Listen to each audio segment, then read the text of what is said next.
We provide you the platform to turn your dreams into reality. Give wings to your aspirations with KR Mangalam University. क्या cease fire सिर्फ नाम का है? क्या जमीन पर युद्ध जारी है? क्या लेबनान युद्ध का नया केंद्र बन गया है?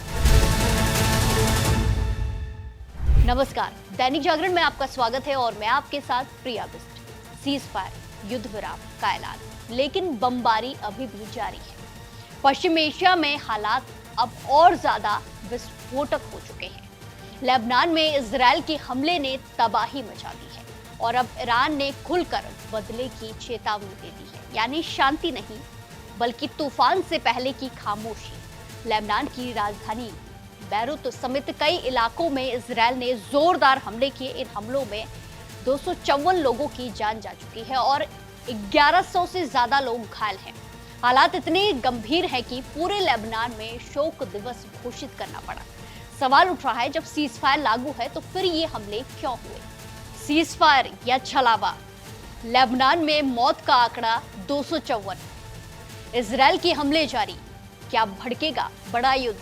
इजरायल के प्रधानमंत्री बेंजामिन नेतन्याहू पहले ही साफ कर चुके हैं कि लेबनान इस समझौते का हिस्सा नहीं है। यानी एक तरफ शांति की बात तो दूसरी तरफ युद्ध जारी है। अब एंट्री होती है ईरान की और यहीं से मामला और ज्यादा गंभीर और खतरनाक होता है। ईरान के विदेश मंत्री अब्बास अराक्ची ने अमेरिका को सीधे चेतावनी दी है। उन्होंने कहा कि फैसला करो, सीज फायर या फिर युद्ध, दोनों साथ नहीं चल सकते। ईरान ने साफ कहा कि लेबनान में हो रहा हमला बर्दाश्त नहीं किया जाएगा और अगर ये जारी रहा तो जवाब भी उतना ही सख्त होगा, खतरनाक होगा।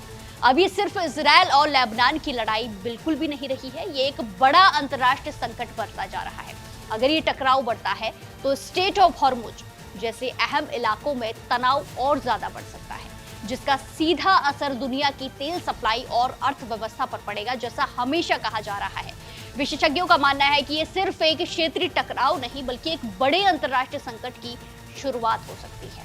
तो एक तरफ सीज फायर का दावा और दूसरी तरफ लगातार हमले और बदले की चेतावनी भी दे दी गई है। हालात हर घंटे बदल रहे हैं और खतरा लगातार बढ़ता जा रहा है। यानी ये जंग सिर्फ एक इलाके का नहीं है, पूरी दुनिया को इसने हिलाकर रख दिया है। एक तरफ सीज फायर, दूसरी तरफ बम, बदले की चेतावनी, धमकियां मिल रही हैं।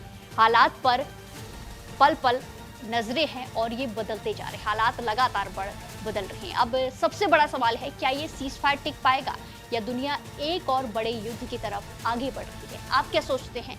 कमेंट्स में जरूर बताएं और ऐसी ही देश और दुनिया की खबरों के लिए जुड़े रहिए दैनिक जागरण के साथ। नमस्कार।